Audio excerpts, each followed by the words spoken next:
The funeral of a transgender Twin Falls woman is gaining national attention. Jennifer Gable was born Geoff Charles Gable and made the transition, becoming a woman in 2007.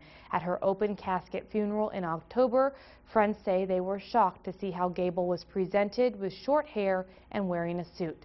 Rachel Holt for Idaho's First News takes a closer look at the controversy. There was other friends, a few classmates, some teachers that were there, and you could just see the disbelief in everybody's eyes that this is what had happened. She should have been the way that she was. She should have been buried as Jennifer, not as Geoff. Jennifer Gable died of a brain aneurysm on October 9th. In recent years, she reached out to childhood friends who knew her as a former Twin Falls High School student, Geoff Gable. When she first got a hold of me in 2010 on Facebook, I was confused of, well, who is Jennifer Gable? I don't recall going to school with this person, and then she started explaining things. Then we started talking from there. In Facebook post, Jennifer expressed frustration with her transition to becoming a woman. Friends say at her funeral, Gable wasn't presented the way she would have liked. Very, very displeasing.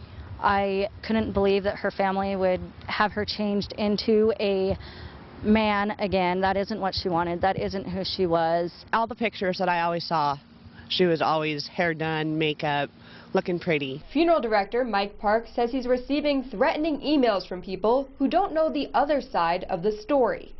In an email he writes, "We dressed the individual in the clothing requested by the next of kin, called the Idaho State Department of Vital Statistics to verify how the death certificate should be legally filed. Due to the nature of the death, the individual's hair was cut at the hospital by surgical staff, not our firm."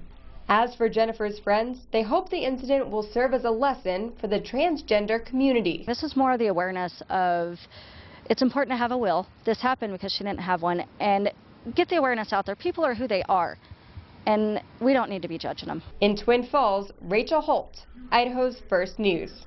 Now we have reached out to Jennifer's family for comment. They did not return our phone call.